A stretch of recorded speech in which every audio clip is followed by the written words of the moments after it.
starting with our governor, Governor Larry Hogan.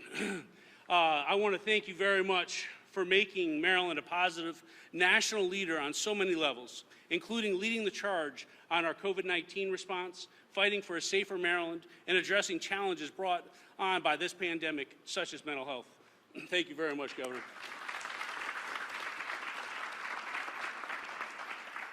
I also certainly want to thank our Lieutenant Governor, Boyd Rutherford, for championing mental health awareness across the state and supporting the governor as he's focused on directing Maryland's early response to the COVID-19 pandemic. Thank you very much. I'd also like to recognize our Superintendent of Schools, Dr. Karen Salmon, for her leadership in the state education response to the COVID-19 response. Colonel Jerry Jones and Major Greg Phillips from the Maryland State Police for prioritizing the partnership with the Boys and Girls Club to continuing build relationships in the community and a positive mentoring for those in the community. Where's Super? There they are. Right in front of me. I also want to recognize some of the great councils within our office. Within our office, the Crime Prevention, Youth and Victim Services, we host the Maryland Youth Advisory Council. And with us here today is Chair Ian Hurd and the Public Awareness Chair, Nina Bundy, both students in Maryland that are leading their peers in many different efforts. So thank you very much for being here. We also have 8 Maryland Boys and Girls Club Youth of the Year awardee winners here. They're here today. Congratulations on an honor, and we're so glad you're here today to help us with this announcement.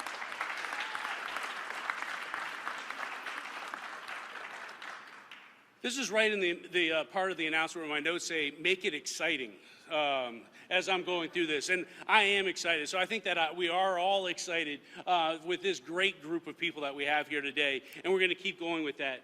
We have Miss Kimberly Hill Miller, the principal of Lockerman Bundy Elementary, who the Lieutenant Governor will be introducing later to discuss her personal connection with adverse childhood experiences. Thank you. Lorraine Orr, Chief Operations Officer of the Boys and Girls Club of America. She flew up from Atlanta this morning, and we're thrilled that the Boys and Girls Club have partnered with us, not only to just expand the clubs in Maryland, but also focus on reducing adverse childhood experiences, and we're very excited about that partnership. We're getting close. And of course, I'd like to thank some of our private partners. Partnering with us in this initiative that you'll hear more about from Governor Hogan in just a moment is Microsoft, LinkedIn Learning, KPMG, Discourse Analytics, and eCare Vault.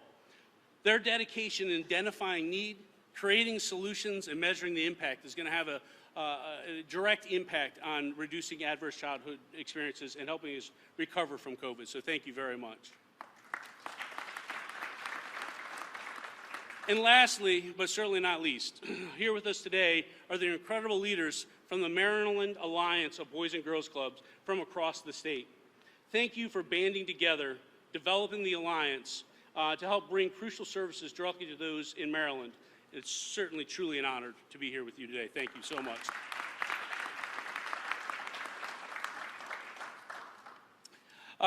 Every single person here, especially our students, are important community leaders on the forefront of helping spread the word about today's exciting public-private partnership that Governor Hogan will detail for us today.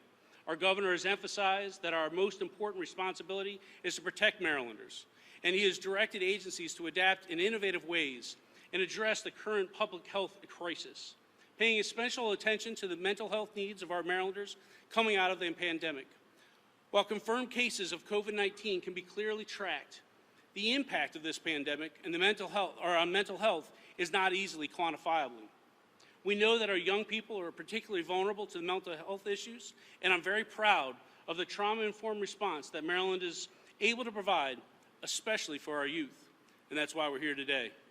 At this time, I'd like to thank Governor Hogan again for his incredibly strong leadership throughout this pandemic, and welcome to the podium to launch this exciting day. Governor Hogan.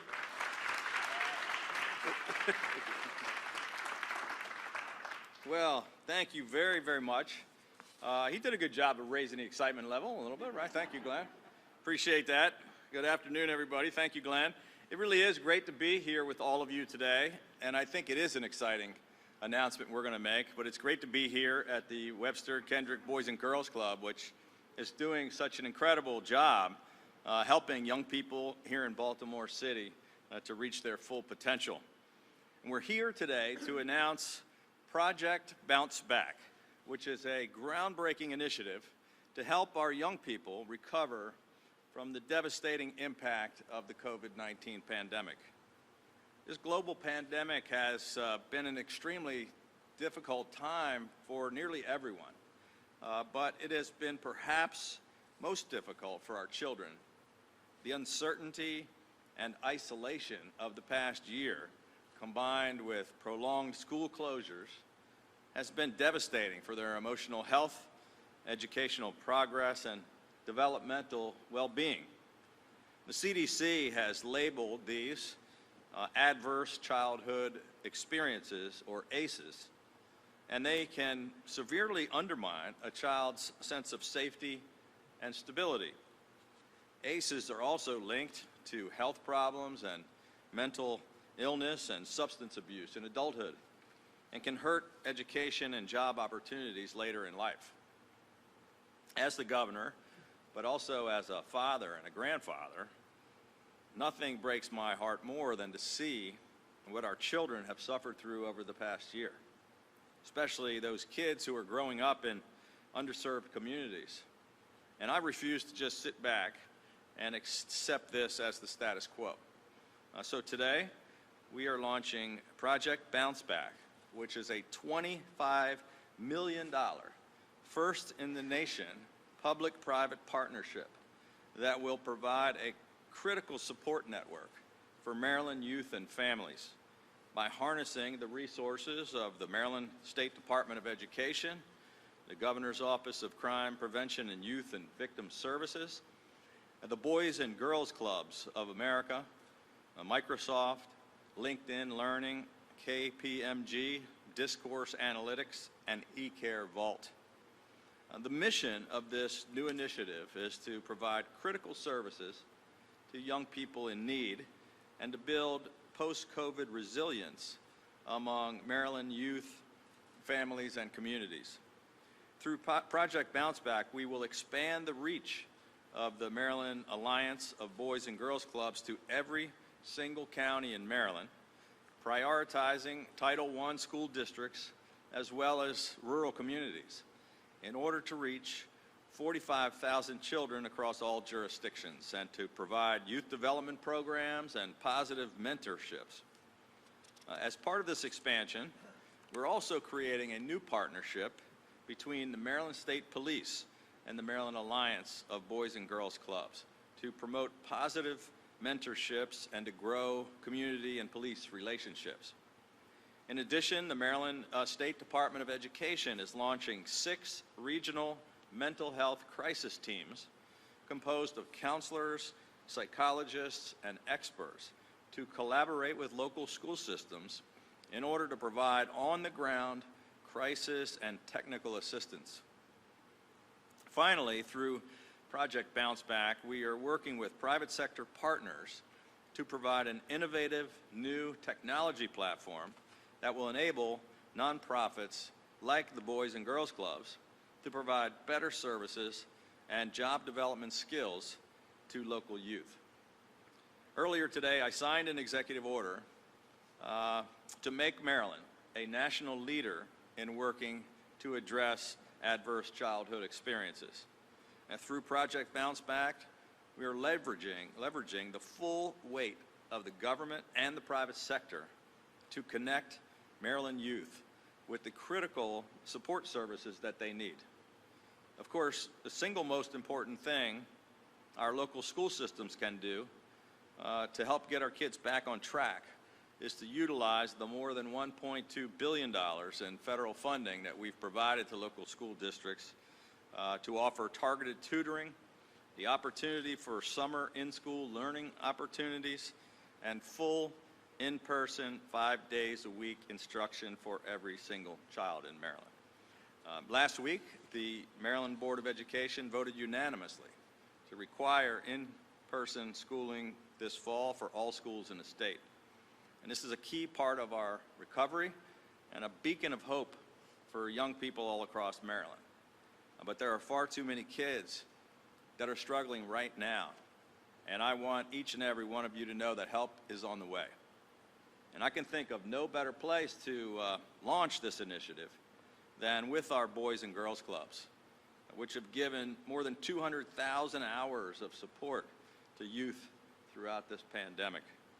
And so on behalf of a grateful state, we want to thank them for their efforts to provide hope and a safe, inclusive environment to so many young people. So at this time, I'm going to ask Lorraine Orr, the Chief Operations Officer for the Boys and Girls Clubs of America, to please come forward so that I can present her with a governor's citation, better put my mask back on, in recognition of the partnership on this initiative and all of their incredible efforts on behalf of children all across our state and across America. So.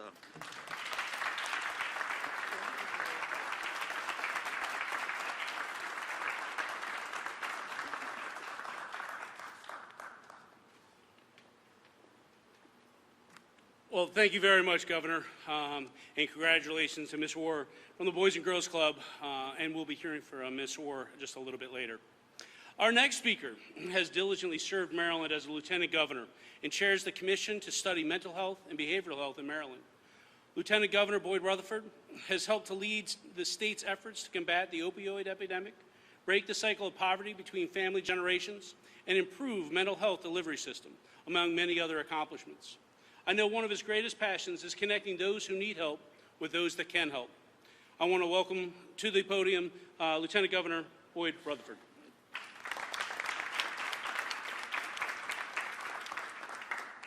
Well, thank you, Glenn, and good afternoon, everyone. Before I get started and before the next speaker comes up, I would like to remind everyone that May is Mental Health Awareness Month. And to our fellow Marylanders who are suffering from mental health issues or are in crisis, you are not alone, and it's okay to seek help. And the bottom line, it's okay to not be okay. We need to make sure that mental health services are widely available, and if you need mental health resources, 211, dialing 211 Maryland can connect you with the resources and the support for mental and behavioral health needs. I'm here to introduce Principal Kimberly Hill-Miller, who about 6 years ago I attended a program that she puts on called Donuts for Dads, an event at Lockerman Bundy Elementary School, which is located in West Baltimore. During the program and the presentation, she mentioned that since the end of the previous school year and the time that we were having the program, or she was having the program, which was I think early November, 4 of the fathers of the school kids had been murdered in that short period of time, less than 6 months. And 2 of the parents had participated in the Donuts for Dads just a year before. So think about the impact that the kids in that school, are feeling when they live in a community, they go to a school, they have classmates who have lost a parent due to violence of the streets in such a short period of time. Not just the children of the deceased, but their classmates, their community members. They walk through this crime zone, crime scene. They may have seen what happened. And so, I wanted to make sure that the principal came here to talk about that impact. These impacts, these adverse childhood experiences or trauma have occurred long before the COVID-19 hit. COVID-19 exacerbated a lot of the challenges that we already face. And I wanted her to come to talk about those experiences that her students are going through because she is on the front line dealing with the ramifications of these challenges as she educates and mentors innocent children who are experiencing trauma. Her students face many problems every day. And initiatives to implement trauma-informed policies create a pathway with technology, breaking technologies and infrastructure, hopefully that can help them through this process. So Principal Hill, please come up. Thank you.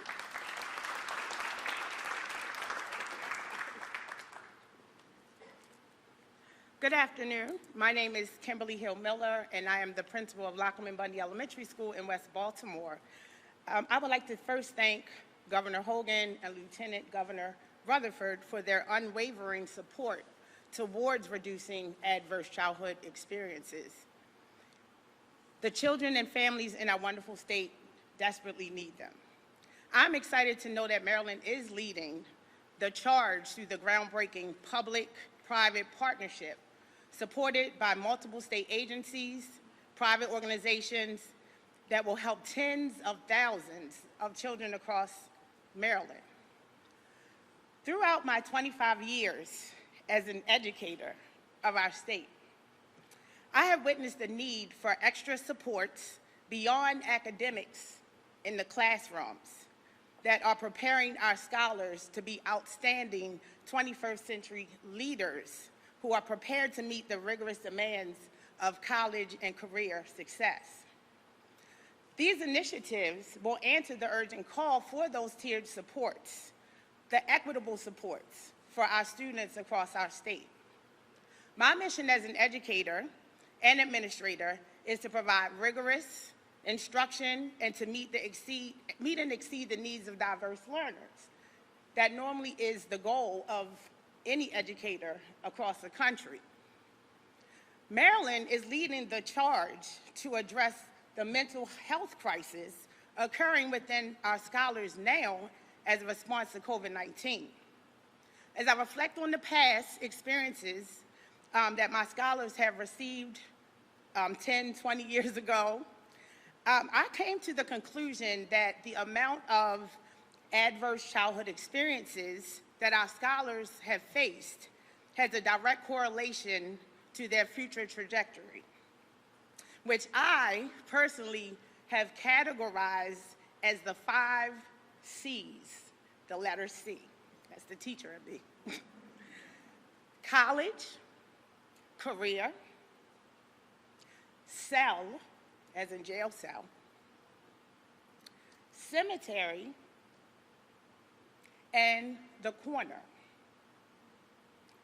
Our mission is to prepare our scholars for those positive outcomes, which leads them to the first 2 C's of having a successful college and career experience. Throughout my journey, many positive educational experiences have only led a small portion of my scholars, some of them advanced students, exceeding the proficiency levels of students in other states, leaving their houses with more than one adverse childhood experience of either drug abuse in the home, incarceration of a parent, and having a deceased parent, or even traveling to school just to get to a safe haven, passing the corner, which is one of the C's.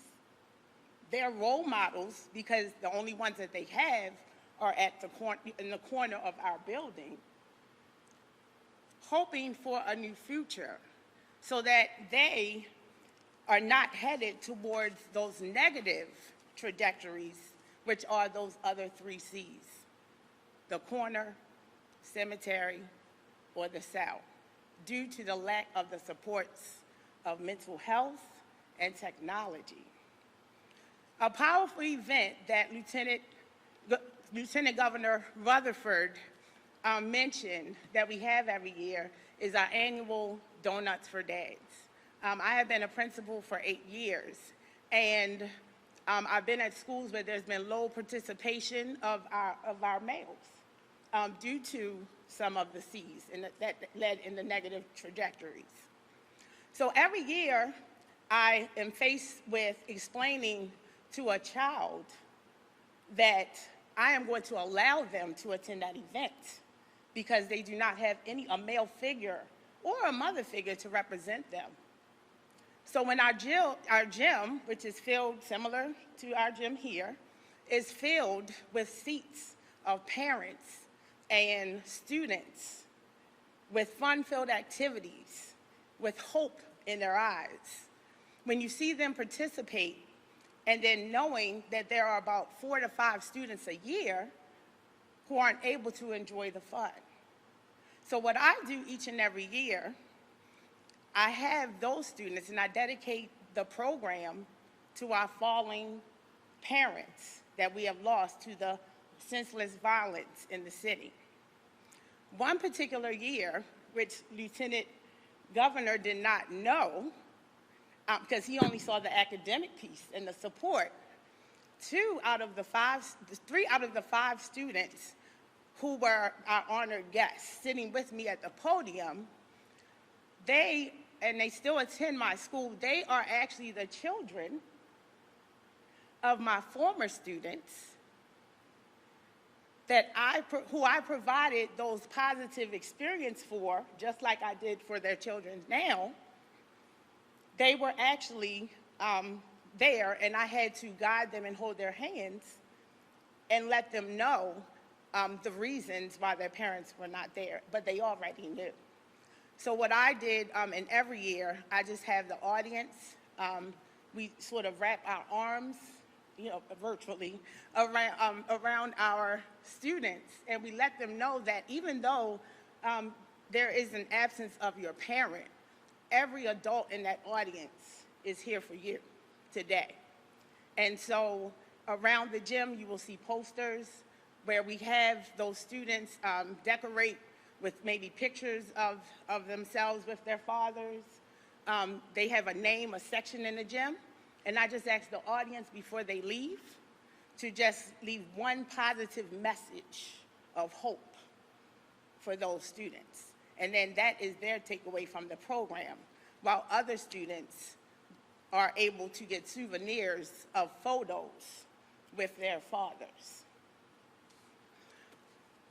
So with that being said, our students are experiencing a myriad of emotions which have a negative impact of their educational experiences. Seeing them growing up, needing the mental health interventions, we began a partnership with Roberta's House. And through that partnership, funded by Casa Permanente, we were able to get grief counseling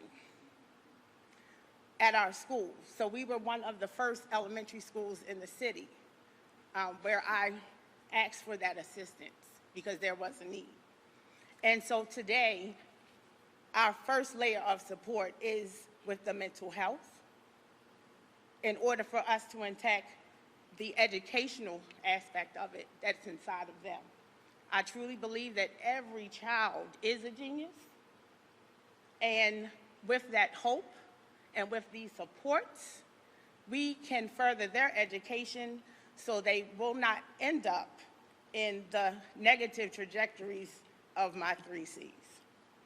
So with my message today, I hope that you remember those 5 C's and realize that those adverse childhood experiences can definitely make a major impact on the path that our students will travel for the future. As an educator and principal, I'm proud of my state, Governor Hogan, and our leadership to diligently address the ACEs, and with the collaboration of the agencies and partnerships, I am hopeful that our next generation of bright leadership will have a great future, just like most of us may have had in this audience. Thank you so much. Thank you.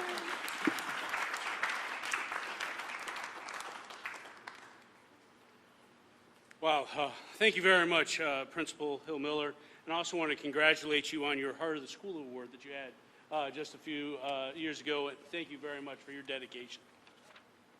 So next, Dr. Salmon has served as our State Superintendent of Schools since 2016. With more than 45 years of experience as an educator, Dr. Salmon's constant focus on being to ensure equity and excellence in the education experience for all children in Maryland. Over the last year, she has led the state's education response during the COVID-19 pandemic, spearheading Maryland Together, Maryland's recovery plan for education, which is one of the first plans of its kind in the country. Welcome, Dr. Salmon.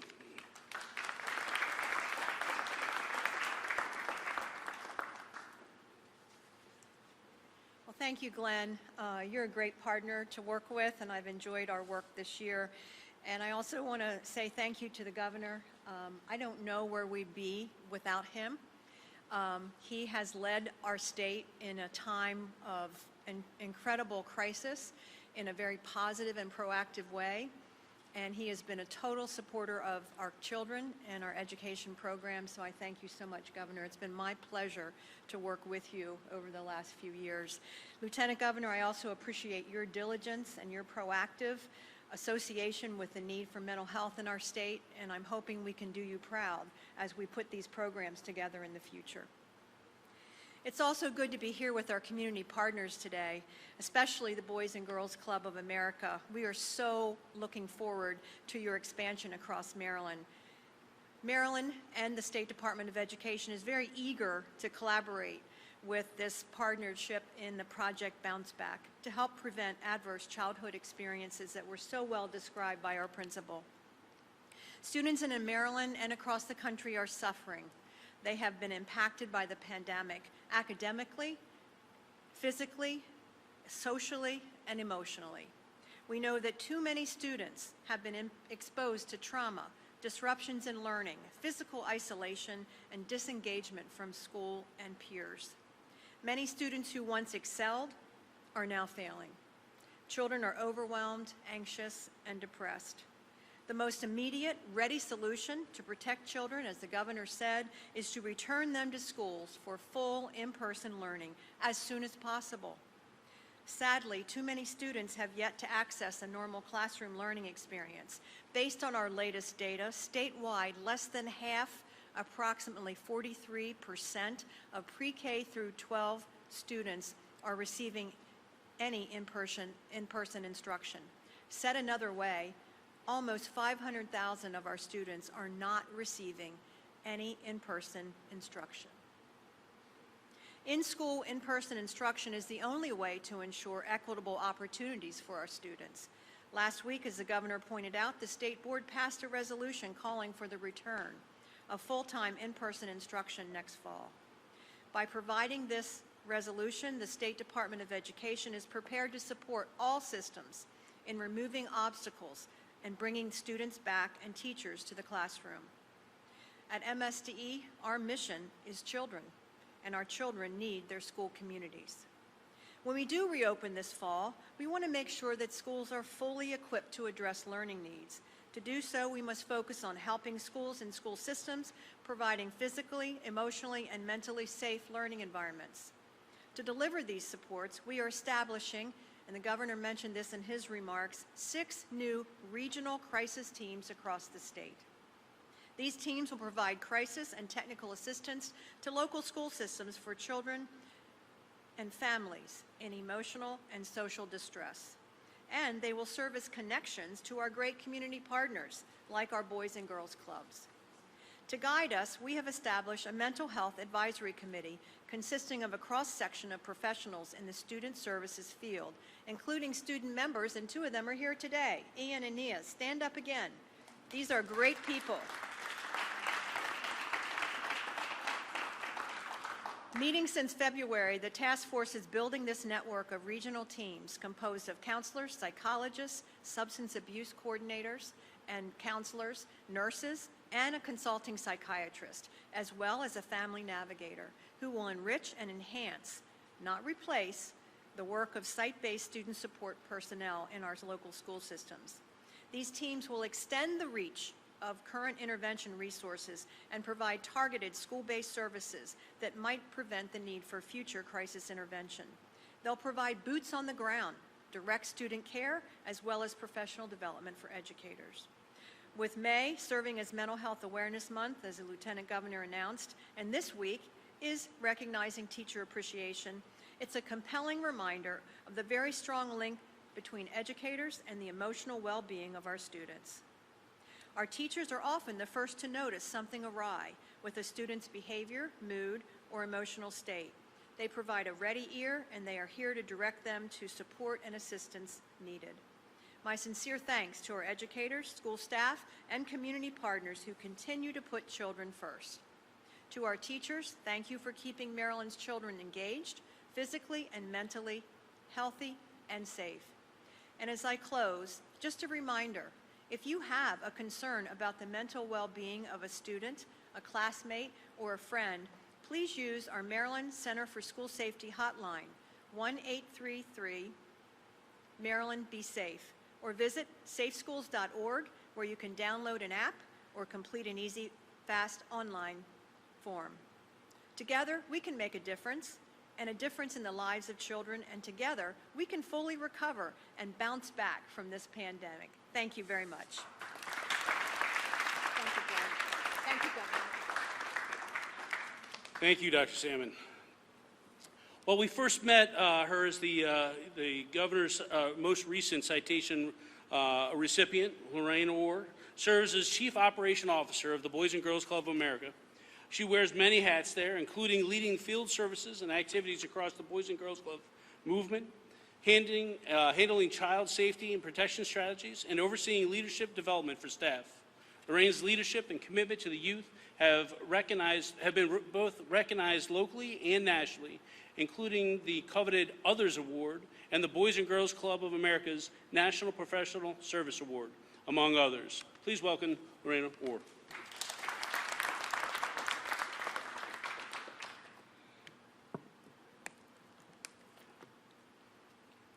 Good afternoon. Well, I will tell you, sitting here, I've just been in awe of the comments and what the leadership here of the state of Maryland is doing for Boys and Girls Clubs. For over 160 years, I like to call Boys and Girls Clubs a part of the institution, a part of the legacy of this nation. So for over 160 years, we have navigated so many difficult times and times of crisis, but clubs have always showed up and to make sure that young people are safe. Our kids, our tweens, and our teens.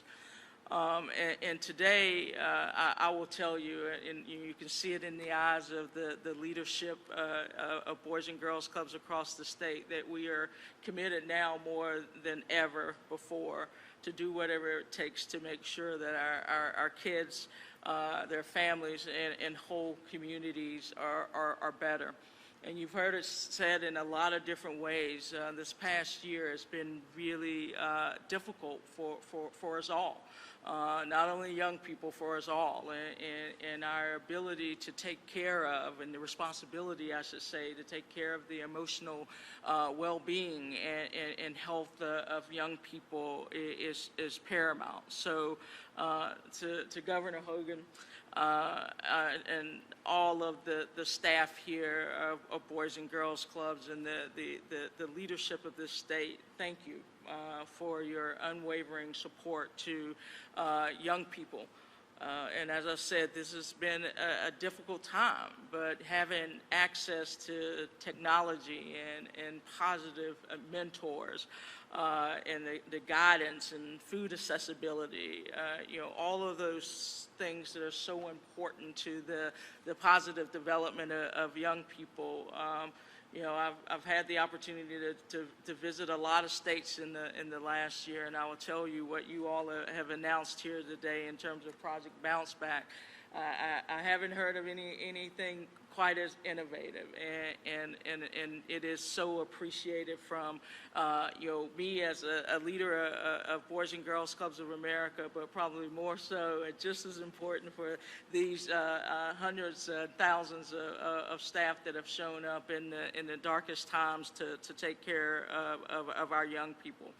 because what we know is the right support in hard times can build resiliency in young people. And I would say to you, if you look across the front row there, that's the face of resiliency. Of young people who have taken advantage of their boys and girls clubs that are showing up in the spaces for education and doing those things. But what we know that there are tens of thousands, probably hundreds of thousands of young people across this great state that need access. And I may be a little biased, but I would say they need access to a Boys and Girls Club because I have seen over the last 35 years of my work in this organization the difference that it can make. Through the programs that we have that teach life skills, social and emotional skills, academic support, and of course fun. And I will tell you that these young people here that you see in front of you, and the tens of thousands of others, when they leave a Boys and Girls Club, they will be ready for what the future holds. And is what they bring to us and is what we give to them.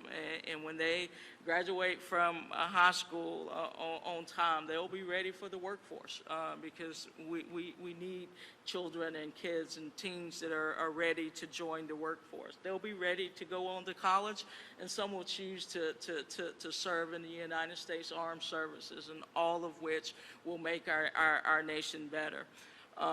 You've heard a few comments around, mental health, and I will say mental health has always been a focus of Boys and Girls Clubs. And the impacts of trauma that you've heard folks talk about here today, it can be devastating.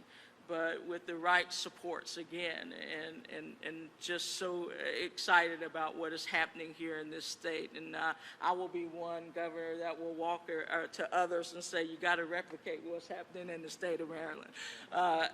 But we are here to help build skills amongst our young people, help them be resilient and recover from this pandemic and beyond. And so. I cannot, again, say how grateful I am as a leader in the youth development space, but more grateful for these folks here that have not left the front lines in the last year. And I've seen it and I've heard the stories, and honored to stand in front of these Youth of the Year who are here that show us all what it's really about growing up in the great state of Maryland, but also growing up in the United States of America. So again, Governor, thank you. Lieutenant Governor Rutherford, thank you. Executive Director Houston, thank you. And Superintendent Salmon, thank you. It was my honor to be here today, and I would be remiss if I didn't say thank you to my Boys and Girls Club colleagues who, like I said, have just been there every day. So thank you so very much.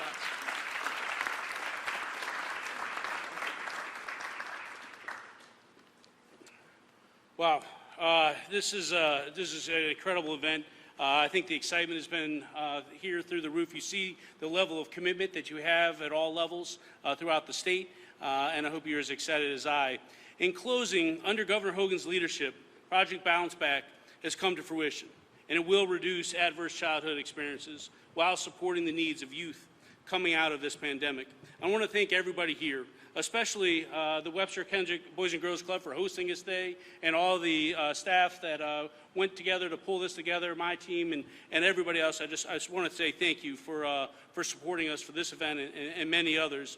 I also wanted to invite you to join the governor, the Lieutenant Governor, Dr. Salmon, and I, as long as with Colonel Jones. We're going to do some STEM activities in the room next door.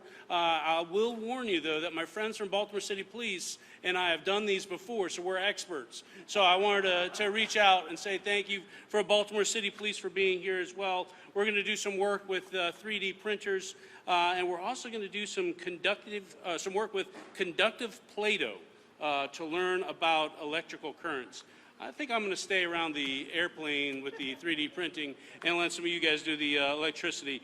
But I just want to, again, I want to say thank you. This is such an amazing event.